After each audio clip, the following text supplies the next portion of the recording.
Apa tujuan Rasulullah ke dunia? Salah satunya menyempurnakan akhlak. Wow, sekarang fitnahnya Pak, seorang santri berakhlak kepada guru dianggap feodalisme sekarang, dianggap menjadi budaknya guru. Ada santri itu kalau ada kiai lewat, biasanya santri itu begini, nunduk. Itu dianggap jadi budak sekarang. Bayangkan, yang ngeritik rata-rata bukan orang alumni pesantren, bukan alumni pesantren rata-rata. Mereka nggak tahu bagaimana hidup di pesantren, mereka nggak tahu bagaimana kerjasama antara tim di pesantren sesama santri, nggak tahu mereka. Yang kalau ada santri mencium tangan guru atau bahkan mencium lututnya guru dikatakan menjadi budaknya guru. Sekarang akhlak itu difitnah sebagai feodalisme, perbudakan katanya. Inilah yang dinamakan ajaran orang-orang kafir. Kenapa kok sekarang pesantren yang dikritik, tapi tidak ada satupun yang ngeritik Pantai Kuta Bali, Pak? Ada yang ngeritik Pantai Kuta Bali, Pak? Tempatnya orang-orang gak pakai baju, tempatnya orang-orang berzina, tempatnya orang-orang jauh dari agama. Tidak ada satupun yang ngeritik sampai sekarang. Tapi giliran seorang muslimah pakai cadar dikatakan ninja sekarang, Pak. Kalau mondok pulang kaya difitnah. Masa kiai kok cinta dunia? Masa kiai punya Alphard? Giliran pulang mondok miskin difitnah lagi. Nah kan, suruh siapa mondok udah S1 akhirnya tidak punya kerja. Kurang semangat. Assalamualaikum warahmatullahi wabarakatuh.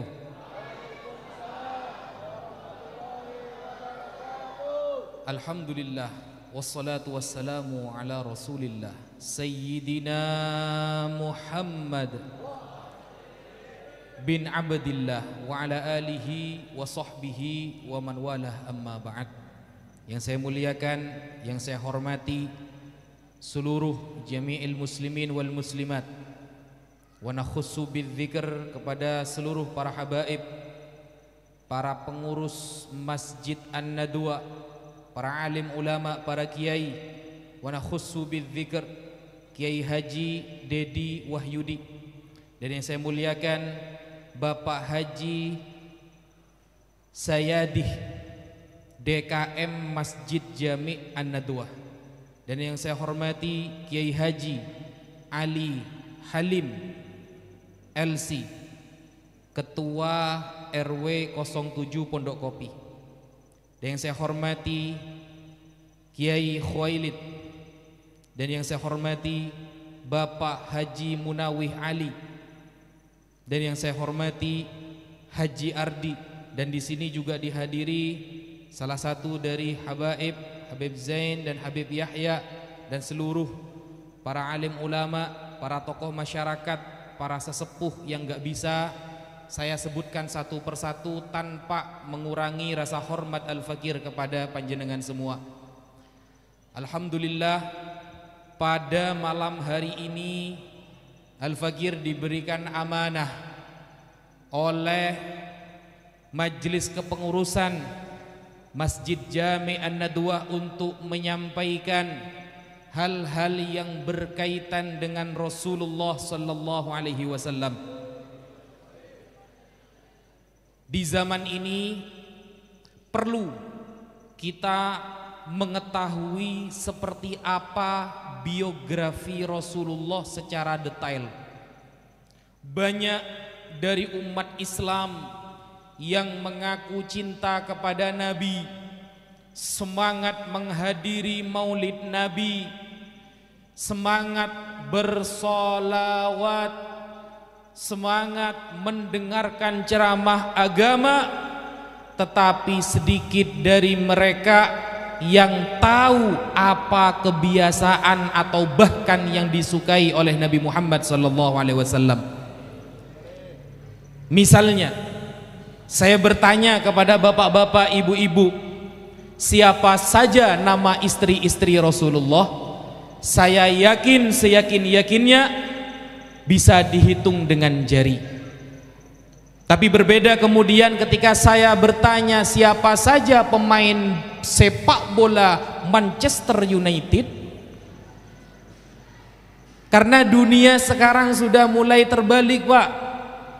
Kita rela nonton bola nunggu jam 2 Indonesia melawan Irak,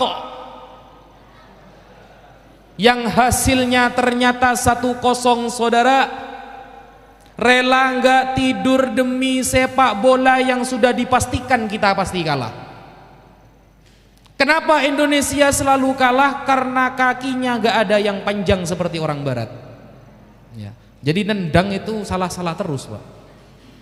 Nah, rela nunggu jam di mana sepak bola akan ditayangkan, tapi tidak pernah kita itu berusaha tengah malam bangun tidur, entah buka Al-Quran kah, entah buka Sirah Nabawi kah, entah kepo tentang siapa saja istri Nabi, entah penasaran siapa saja sahabat Rasulullah. Jadi zaman sekarang Al-Quran itu hanya dibaca setelah sholat taraweh, namanya tadarrus. Selain tadarrus, kita jarang hatam Al-Quran. Betul apa tidak, Pak?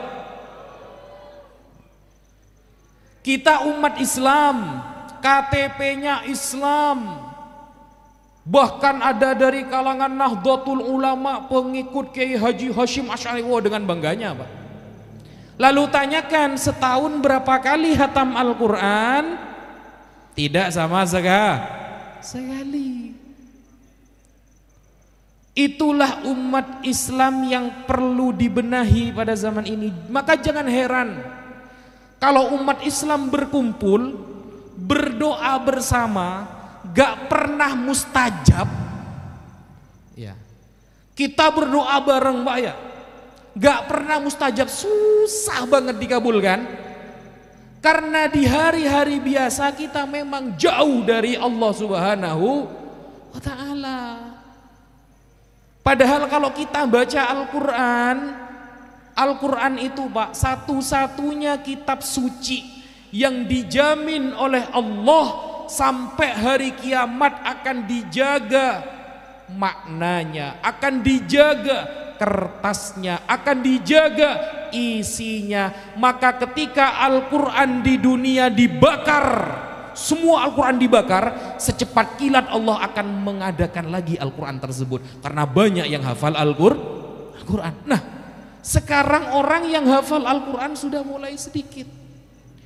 Bahkan sebagian orang tua, gak semua, sebagian orang tua malu melihat anaknya yang baru lulus SMA itu untuk ngaji. Sudah besar gak usah ngaji.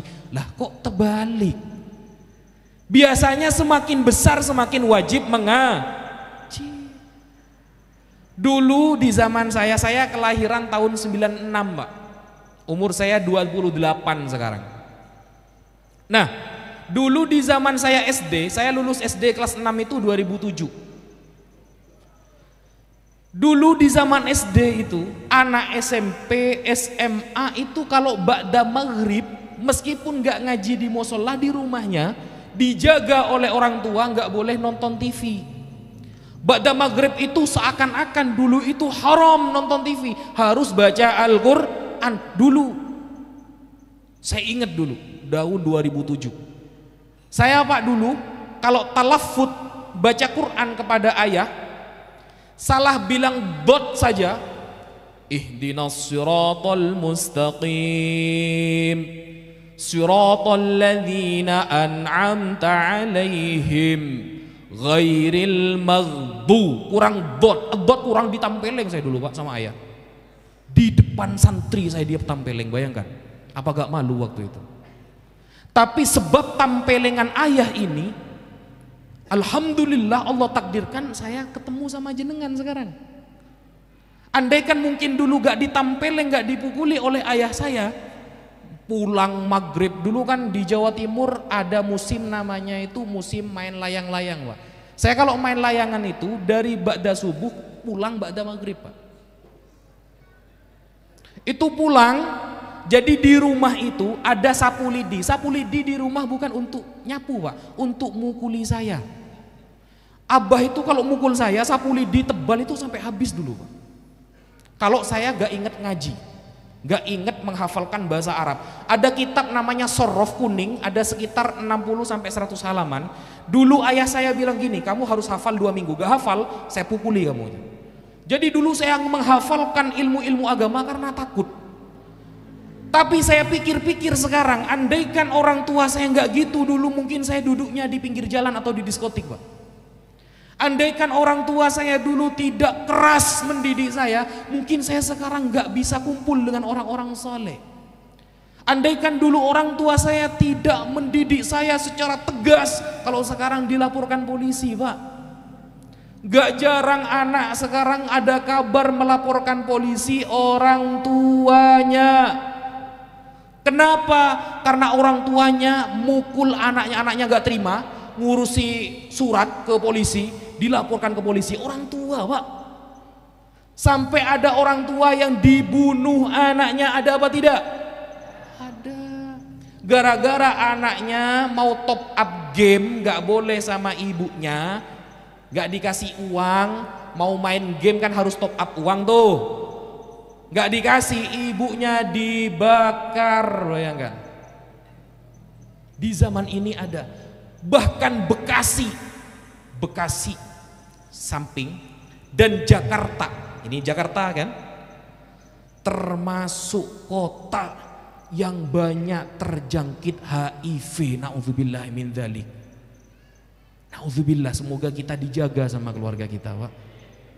Bayangkan kalau anak kita lulus SMA saja sudah tidak diajarkan untuk dekat dengan orang soleh.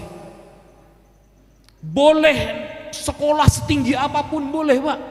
Rasulullah tidak pernah melarang. Bahkan kata Rasulullah di dalam hadis yang jalurnya dihasankan oleh Al-Imam Al-Mizzi, utlubul ilmah walau bisin, carilah ilmu walau sampai ke negeri Cina.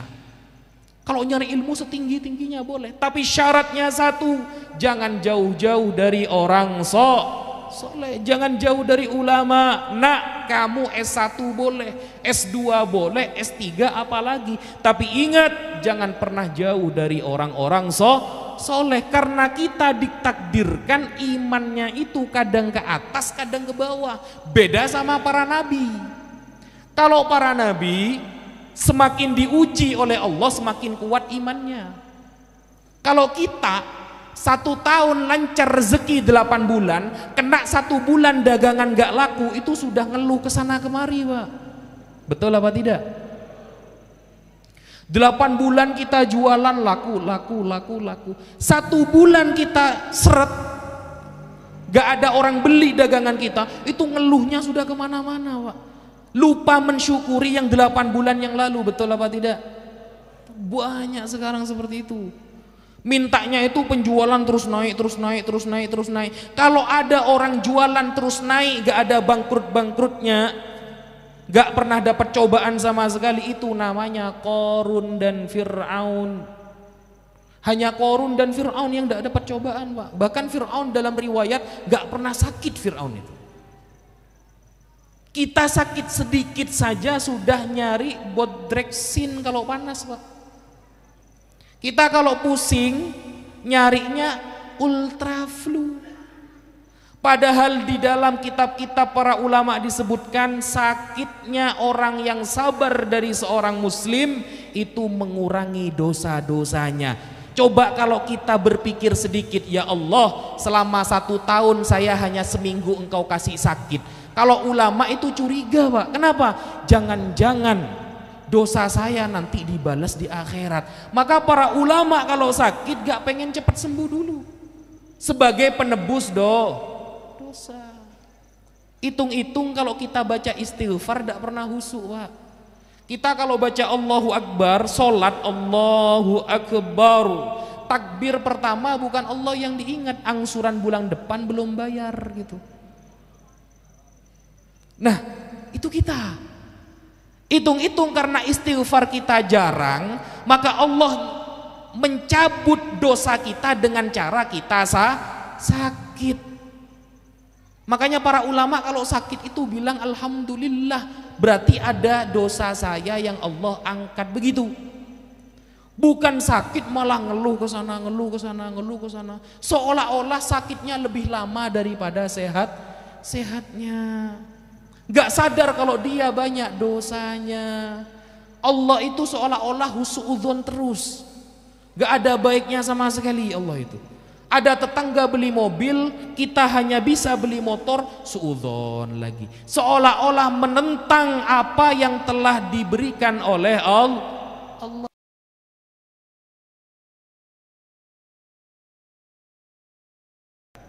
Giliran banyak uang, wah, sholatnya tepat waktu.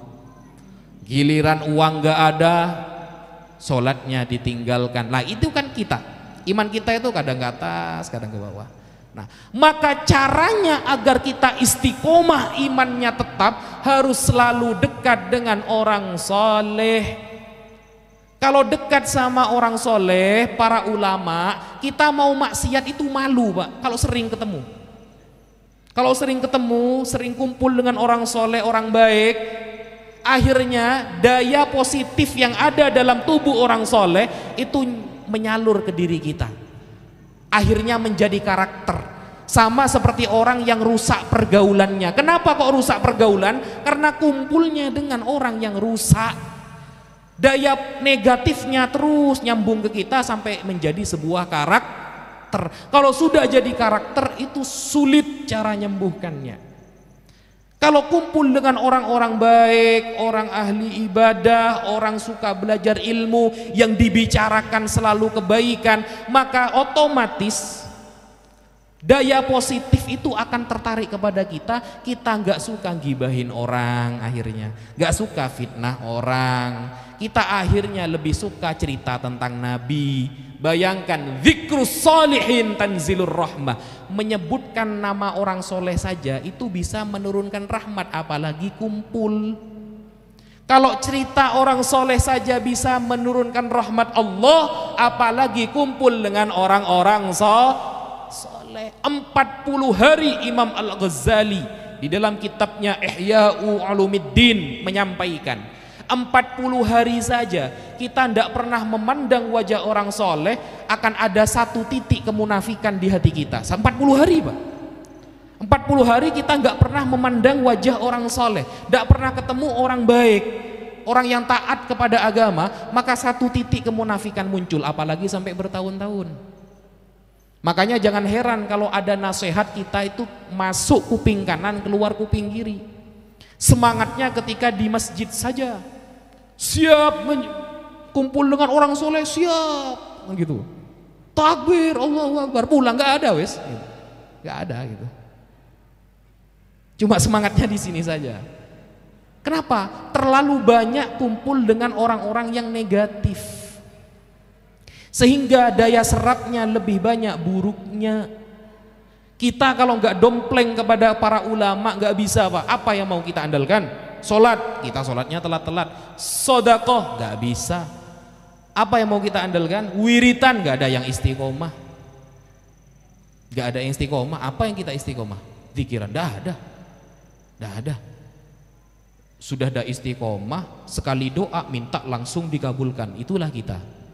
Ya Allah minta Alphard, langsung Alphard permintaannya Pak. Keimanannya seharga motor Supra, doanya minta Alphard. Sama dengan bawa uang 5 juta datang ke dealer mau beli Alphard, dapat spionnya saja. Jadi kalau kita kan biasanya mengatakan di dunia ini harus realistis Ustaz. Kalau Anda realistis maka Allah adalah maha realistis Pak. Allah itu maha realistis. Faman ya'mal mithqala dzarratin wa man ya'mal mithqala dzarratin syarran. Sekecil apapun kebaikan dihitung oleh Allah Pak. Sekecil apapun keburukan dihitung oleh Allah. Allah itu maha realistis. Kalau kita imannya cuma seharga uang 1 juta tapi minta surga seharga Alphard, mustahil, tidak bisa. Tidak bisa. Ya Allah semoga saya dikumpulkan dengan Rasulullah, semoga saya dikumpulkan dengan Sayyidina Umar. Pret, sholatnya telat-telat, zikir gak ada yang istiqomah, suka nongkrong di pinggir jalan tidak pernah zikir, ghibah sebagai kegiatan wajib. Doanya minta kumpul surganya dengan Sayyidina Umar. Kalau Umar orang Bekasi ya mungkin, bukan Sayyidina Umar bin Al-Khat, bukan. Tak bisa Pak, tak bisa. Kasihan orang-orang yang sudah berjuang. Allah kan maha adil. Orang-orang yang berjuang itu, yang berjuang demi agama, berjuang demi ilmu agama, berjuang demi umat Rasulullah, meskipun mereka nggak doa sekalipun, nggak pernah doa, tapi faktanya mereka berjuang dengan agama, nggak usah diminta, mereka akan kumpul dengan para mujahidin, para sahabat. Tapi setiap hari doa, ya Allah semoga saya kumpul dengan Rasulullah, ampuni dosa saya. Tapi setiap hari tetap saja seperti itu. Mau datang 1000 kali ke tempat maulid Nabi Pak, tapi nggak sholat, jauh dari orang-orang soleh, nggak bisa. Pengen tahu saya di mana dalilnya orang sering datang maulid Nabi langsung masuk surga tanpa hisab? Nggak ada Pak, nggak ada.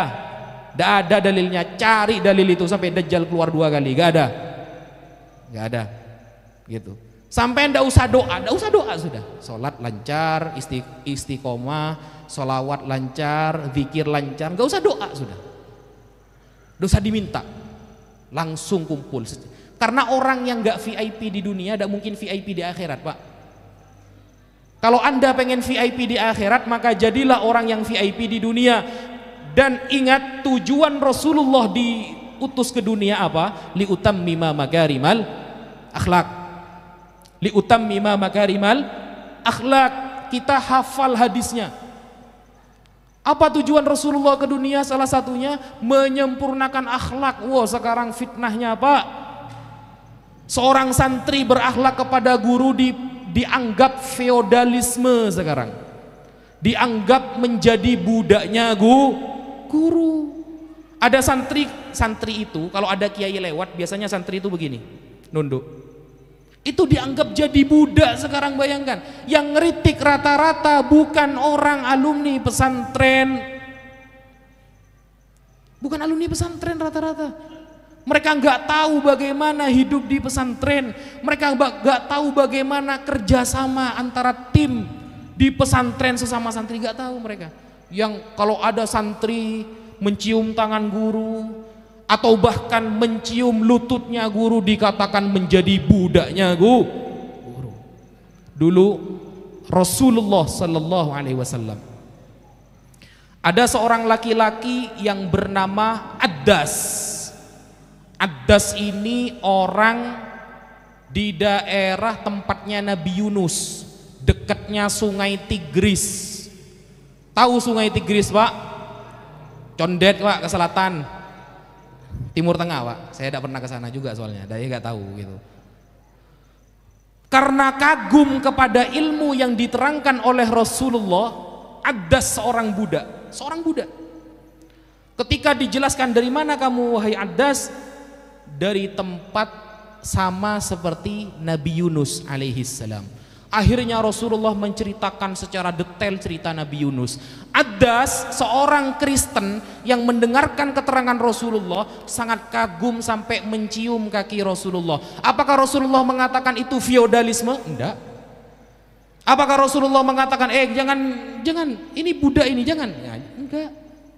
Dibiarkan oleh Rasulullah karena memuliakan kepada ilmunya.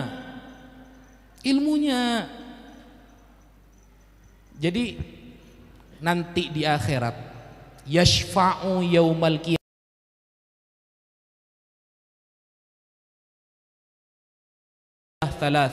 ada 3 golongan yang bisa memberi kita syafaat di hari kiamat. 1, al-anbiya, para nabi. Kita enggak nututi zaman nabi. 2, asyuhada, orang yang mati syahid, Palestina Pak. Jadi kalau jenengan gak perhatian kepada Palestina, jangan harap orang-orang Palestina akan memanggil kita nanti di akhirat. Orang yang mati syahid termasuk orang yang bisa ngasih syafaat di akhirat. Kata siapa? Kata Rasulullah Sallallahu Alaihi Wasallam, asyuhada.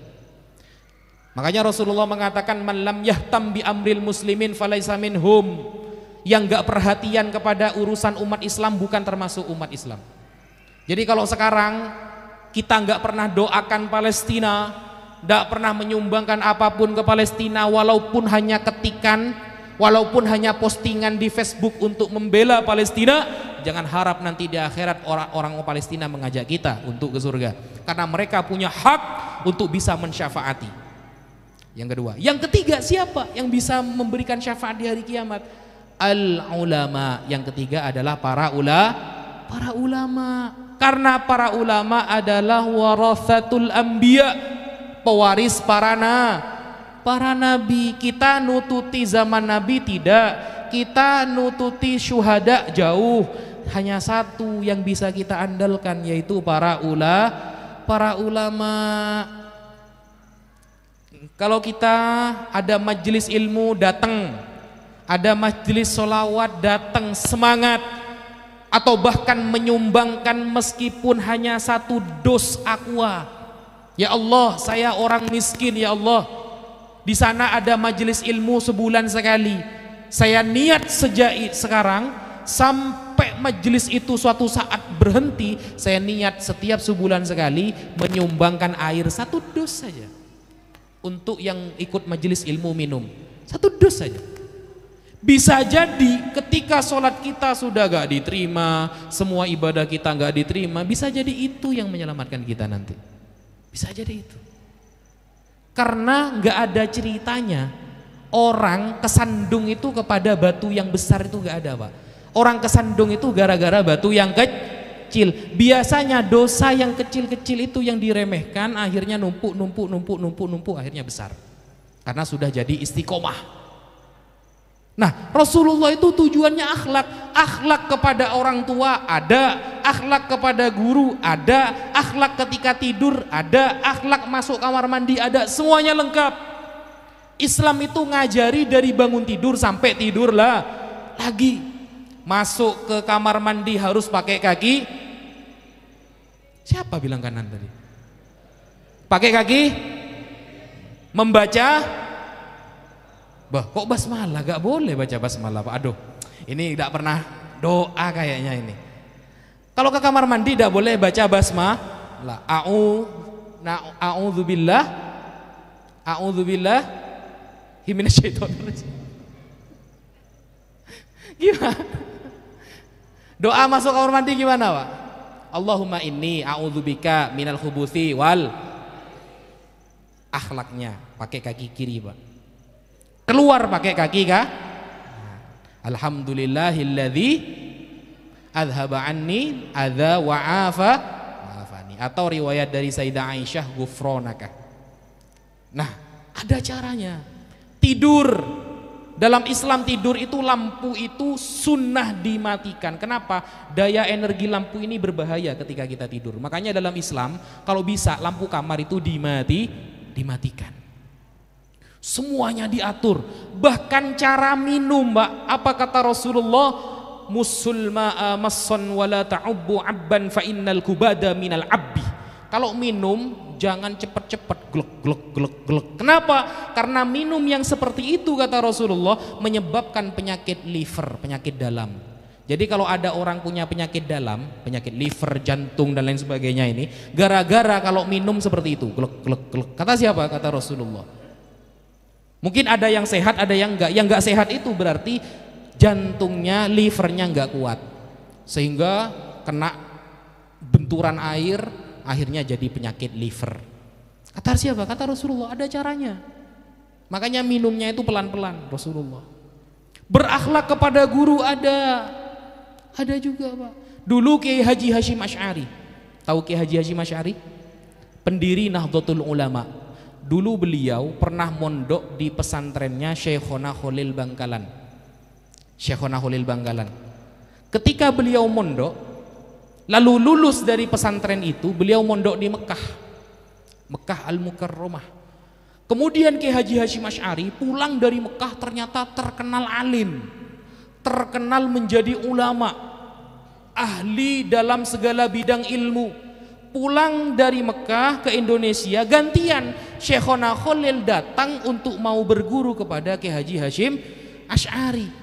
Apa kata Kiai Hasyim Asy'ari? Beliau enggak mau. Sekali guru tetap guru, kata beliau.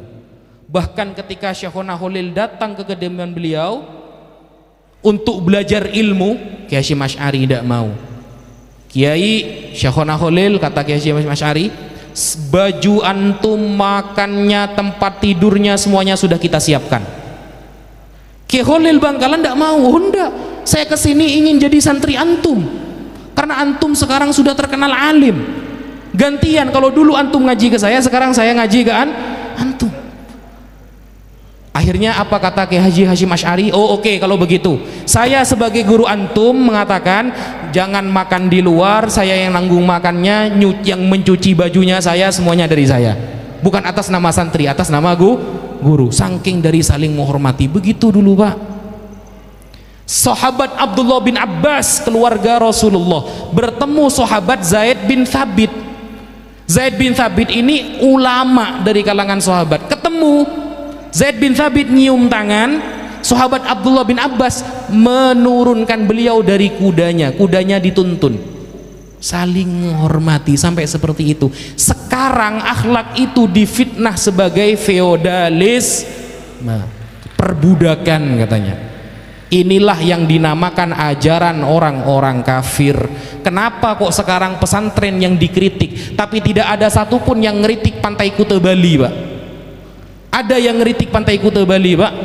Tempatnya orang-orang gak pakai baju, tempatnya orang-orang berzina, tempatnya orang-orang jauh dari agama. Tidak ada satupun yang ngeritik sampai sekarang.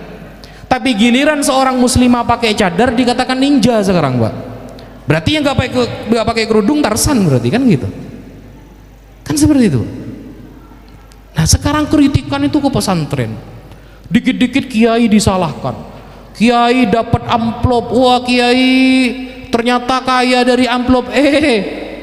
Sampean kalau datang ke Sidogiri, pesantren Sidogiri itu kopontrennya termasuk yang terkaya, 10 terkaya terbesar milik pesantren salaf. Gak ada umumnya Sidogiri itu, gak ada umumnya. Ada minimarket namanya Basmalah, murni milik pesantren.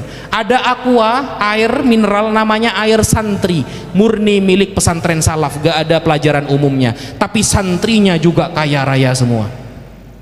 Bahkan tembakau yang termasuk kaya alumni Sidogiri. Apa? Repot Pak, itu repotnya.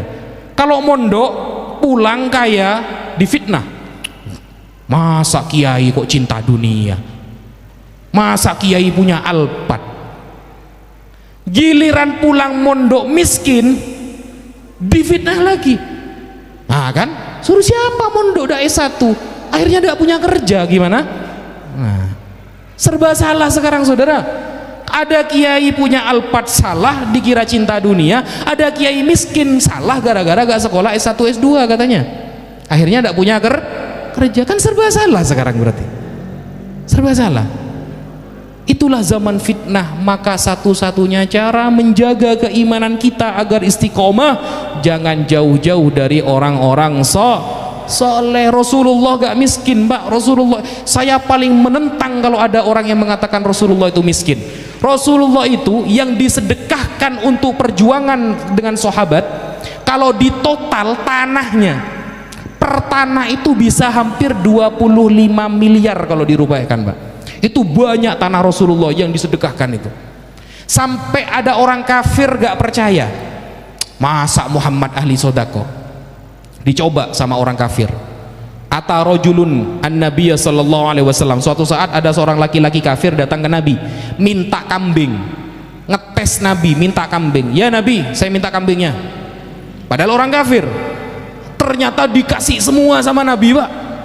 Kalau kita gak bisa, bangkrut, Pak. Gak bisa, jangan ditiru Nabi nih, Pak ya.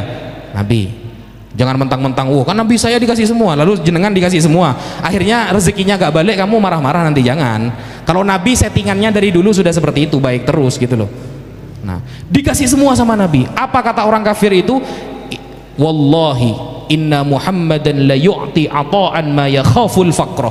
Demi Allah, saya melihat Muhammad seperti orang yang gak pernah takut miskin kalau sedekah. Seperti gak takut miskin, semuanya dikasihkan. Nabi Muhammad SAW. Karena sederhana itu bukan takdir, sederhana itu pilihan. Nabi Muhammad andaikan minta gunung Tuhamah jadi emas bisa, tapi Nabi tidak meminta itu. Apa permintaan Rasulullah? Simple, yang penting bertakwa. Itu aja. Yang diingat Rasulullah sebelum wafat apa? Umatnya. Kenapa? Karena Rasulullah tahu umatnya rusak nanti gara-gara dunia. Inni la akhsha alaikum an tusyriku ba'di. Aku dak khawatir kalian akan tersesat langsung murtad semuanya. Enggak akan. Enggak ada ceritanya umat Islam semuanya satu masjid murtad gitu, enggak ada. Enggak ada. Itu sudah jaminan dari Rasulullah. Jadi kalau ada golongan orang yang dikit-dikit syirik, dikit-dikit murtad, itu salah itu. Enggak. Rasulullah sudah menjamin kita tidak akan murtad berjamaah. Tetapi walakin akhsha alaikumud dunya, yang aku khawatirkan atas kalian adalah dunia. Antanafasu fiha fataktatilu, kalian berlomba-lomba mencari dunia sampai kalian saling membunuh hanya gara-gara salah berbeda ya. Ada kiai, ada santri, ada ustadz, ada masyarakat, hanya gara-gara berbeda pilihan presiden sampai saling menfitnah. Ada apa tidak? Hanya beda pilihan presiden, padahal siapapun yang jadi kalau gak kerja dia tidak makan, Pak ya. Antara guru dengan murid saling bertengkar, orang tua dan anak, bahkan tetangga. Kalau dia mati yang ngurusi tetangga, kalau dia sakit yang repot tetangga, hanya gara-gara beda pilihan presiden bertengkar. Ada apa tidak di sini? Ada, Pak, ada. Padahal Rasulullah pernah mengatakan, kama takununa yuwalla alaikum, sebagaimana keadaan kalian yang akan dikasih presiden seperti kalian. Kata Rasulullah begitu. Bagaimana keadaan umat ya presidennya seperti itu. Seperti itu kata siapa? Kata Rasulullah. Kita lihat masyarakat Indonesia bagaimana. Kalau mayoritas masyarakat Indonesia bertakwa, ya kayak gitu nanti pemimpinnya. Kalau masyarakat Indonesia kebanyakan lebih main tiktokan, ya jarang baca Quran, ya gak jauh dari itu sudah. Kama takunun yuwalla alaikum, kata Rasulullah. Sebagaimana keadaan kalian ya presidennya seperti kalian. Kata siapa? Rasulullah sallallahu alaihi wasallam. Maka di zaman yang akhir ini jangan jauh-jauh dari para ulama. Semoga kita semua dijaga imannya oleh Allah. Kita, anak kita, tetangga kita, saudara kita dijaga dari akidah yang sesat. Dijaga dari ahlus sunnah wal jamaah, istiqomah mengikuti ulama-ulama yang lurus. Istiqomah mengikuti ulama-ulama yang gak bisa disogok. Karena kata sahabat Abdullah bin Mas'ud, manistanna falyastanna biman qad mata fa innal hayya la ta'manu alaihil fitnah. Kalau mau ikut ustadz, kalau mau ikut ulama, ikut yang sudah wafat, karena yang hidup masih belum aman dari fitnah. Jadi kalau ada kiai, ada ulama kok pendapatnya berbeda dengan ulama-ulama yang sudah wafat, berbeda dengan Syekh Nawawi Banten, berbeda dengan Syekhana Khalil Bangkalan, berbeda dengan pesantren-pesantren besar di tanah Jawa, maka jangan diikuti, berarti itu bermasalah. Tapi ikutilah ulama yang sudah wafat, kayak Maimun Zubair dan lain sebagainya, karena mereka sudah aman dari fitnah, yang hidup belum aman dari fitnah. Mungkin itu yang bisa saya sampaikan. Semoga ada manfaat dan berkahnya. Wal afu minkum, wassalamualaikum warahmatullahi wabarakatuh.